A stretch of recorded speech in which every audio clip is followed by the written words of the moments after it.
Ted Williams with you. It's the golden voice, golden That's voice. right. It's the golden voice. Show. That's right.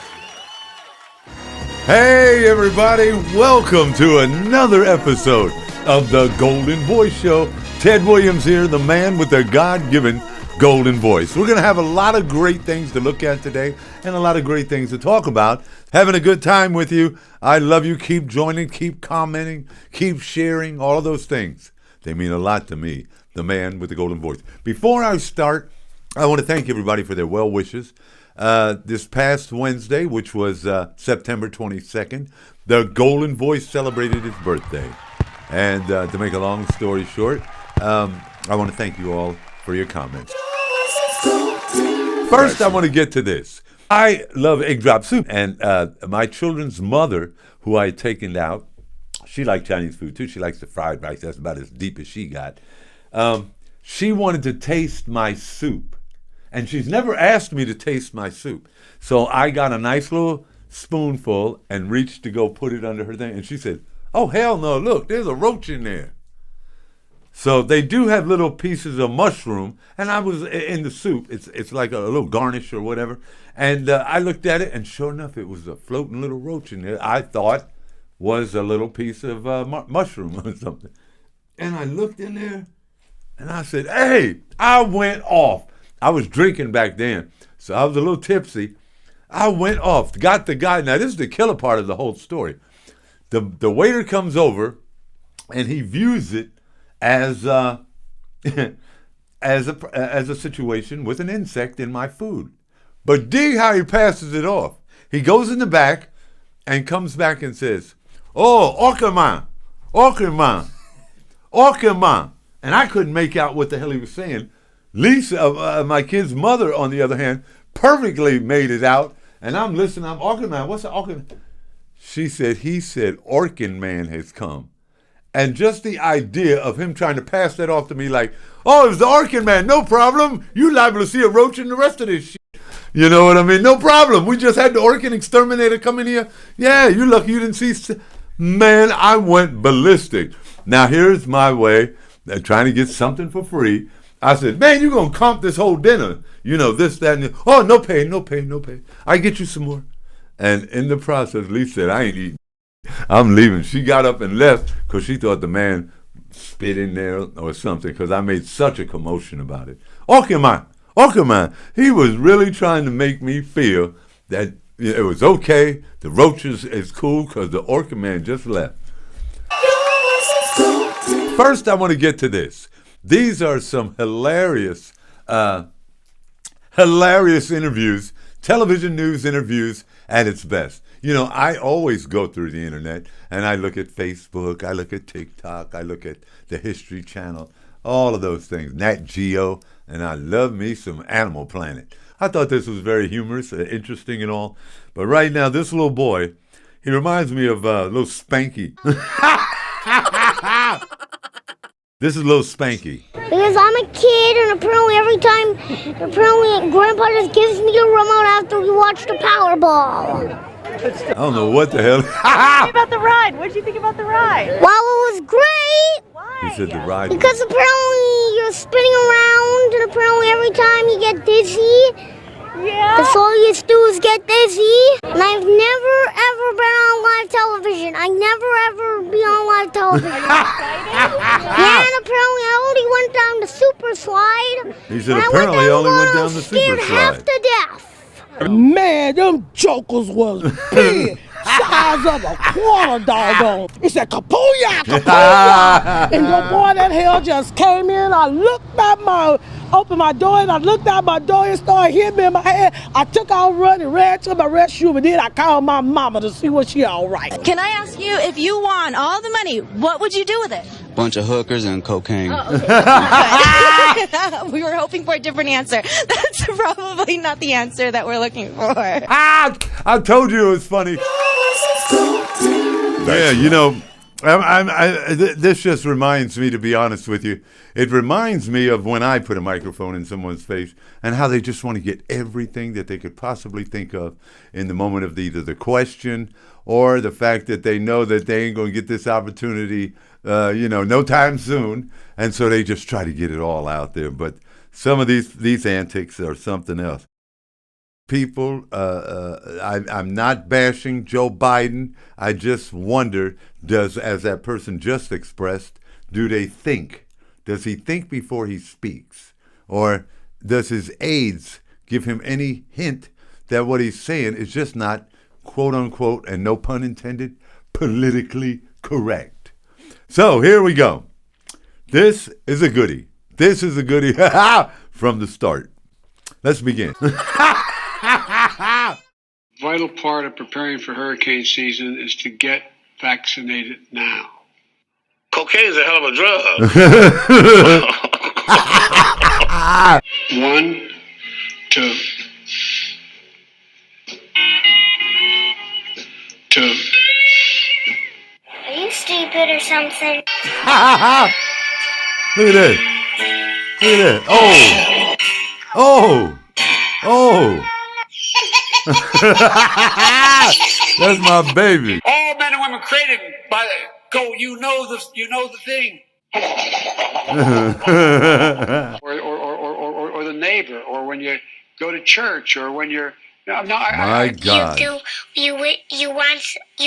could do so. You could. Kids used to come up and reach in the pool This and is rub my leg outrageous. down. Hell no. I learned about kids jumping on my lap. Listen. And I've loved kids jumping on my lap.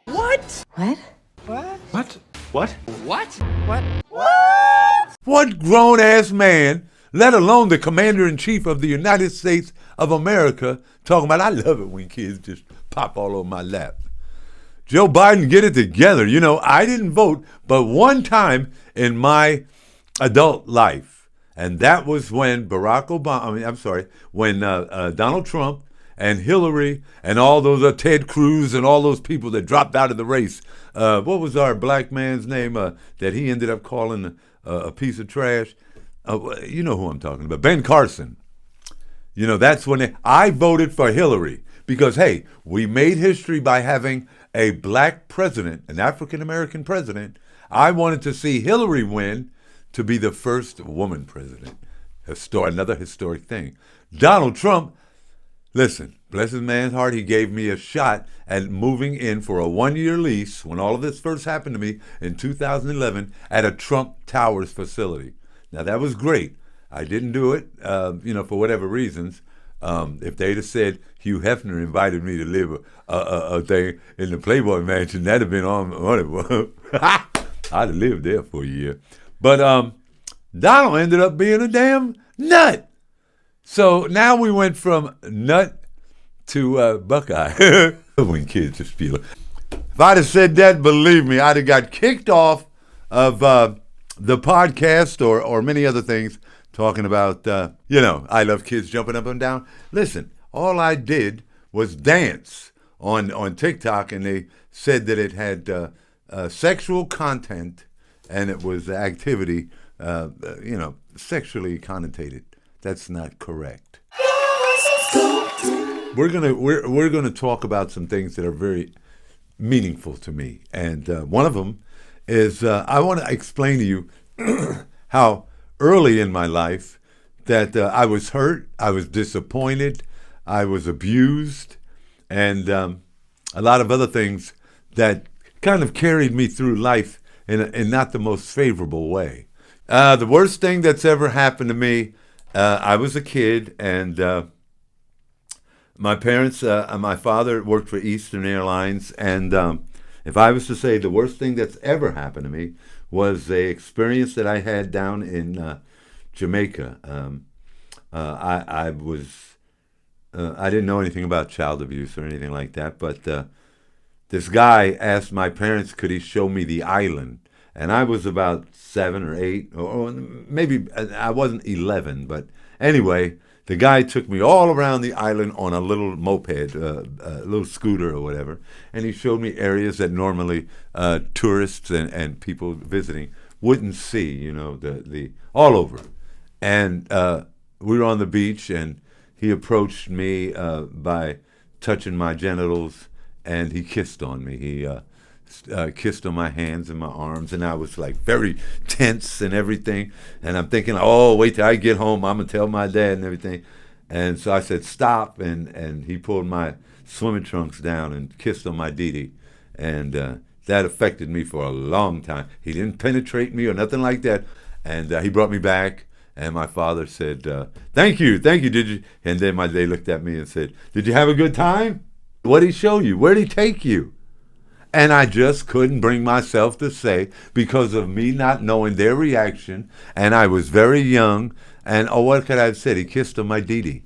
I couldn't bring to them any kind of notion that they let me go, because they were like trying to push me to go. Like, Mr. Williams, can I take Ted or for the sights and all that? Well, he knew he wasn't going to be able to do it, although he did rent a car, or they had mopeds all in Jamaica at that time.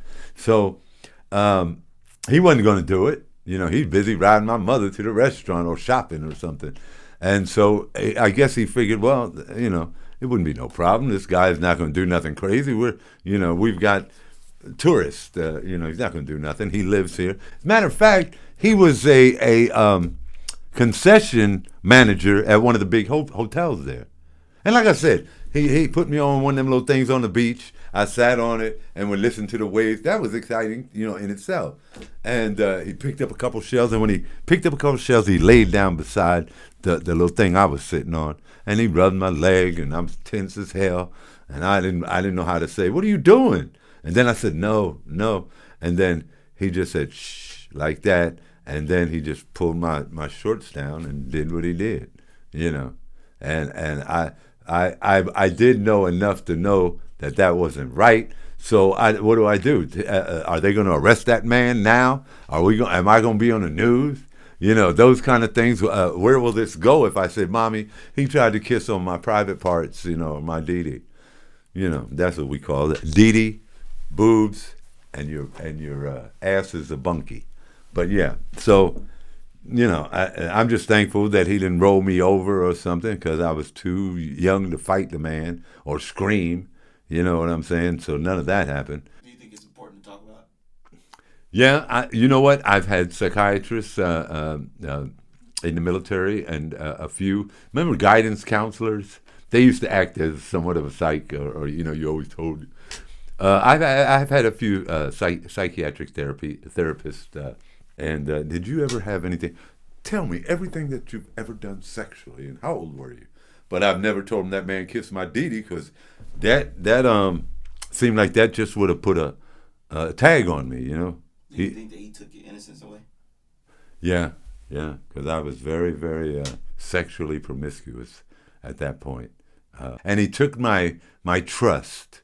When you're asking me these questions now, I have like a vague memory of that, but I knew it was something that happened in my childhood, Yeah.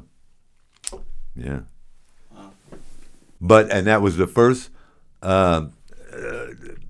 incident that I had as a child, and I think what it made me very bitter about was, how can somebody do that to a child psychologically? Now, it carried over to a dislike for those people. I detest people who inappropriately touch kids. And again, here's those things, child pedophiles and all. I would be in prison with them. You know what I mean? And I would wish I would see their heads split wide open. I wanted to see somebody cold cock one.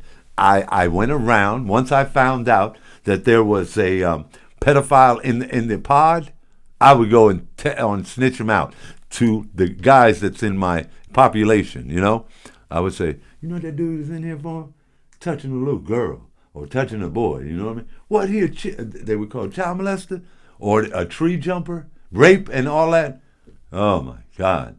We all deal with things. That's what I want you to get out of this. I know we've all experienced hurts, disappointments, abuse, all of those things. And those things carry on into your adulthood and molds the person that you have become. But the Lord said, I have to forgive.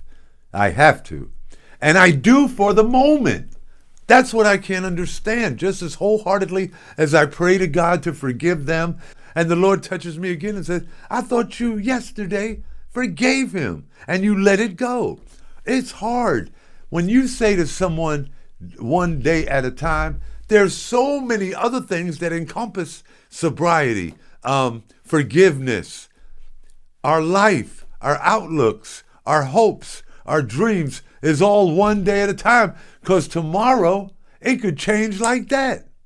So when you forgive somebody, you have to be mindful of it every day from the time that you did that. The point is, every day is a process of forgiving others and yourself. Back to basics for me. You know, standing on that 71 in Hudson where that viral video taking place, I had a commitment. I had a commitment to God. I was going to smile and stop judging people.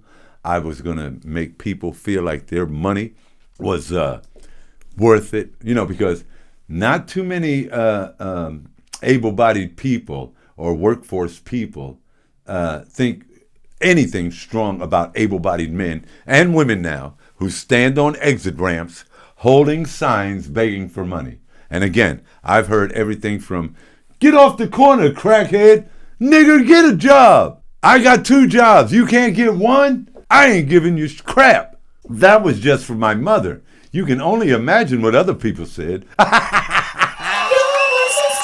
Listen to this. That's right. Polio. One of the biggest epidemics of all time, right? Polio. You know how it was spread? Through fecal matter. People not washing their damn hands after wiping their ass. That's how polio started. You never would hear it, but to hear them say it was airborne, kids were more susceptible to fecal matter diseases than even now. I think the COVID thing done started with people digging up their butt and then going and shaking other people's hands, and then they go handle food. I think it is. People are nasty. I think after every 25 people, I shake their hands and hug them. I go right to somebody's bathroom and wash the hell out my hands, because you never know. First of all, they're making toilet paper a lot thinner these days. So when you wiping your butt, it's easy for your finger to kind of go through it. The paper's so thin. People are nasty. Some people, I ain't never heard, you know how you hear the toilet paper roll thing go, I don't even hear that. I'll be like, wash them hands, wash them hands. And then I walk out the door real quick. And then when they come out, they're like looking around like, who said that? So I'm going to have to stop you out there. Wash them hands, wash them hands. I just want to thank all of you for your time in listening to me, sharing those social media funnies and a bunch of other things. I'm sharing because I want someone to know that it's a process of forgiving, forgetting, letting go, and let God. And every day is a challenge to keep those same commitments to the Lord of letting him know that you hold no animosity to people who have wronged you with his, because God wants you to forgive. And you hold no things that keep you from growing, like instances that happened in your childhood or anything, because everybody goes through something. That's going to do it for this edition. I want to thank all of you for joining me and kind of crying with me, if I may. But anyway, that's going to do it for this edition of Our Service Mission. Till I return to burn to another episode of the Golden Voice Show. Brother man, sister too, if you can. I got to take 2 steps to the rear and get out of here. But be nice to someone short, because you never know when someone short has to be nice to you. Until next time, may your God go with you.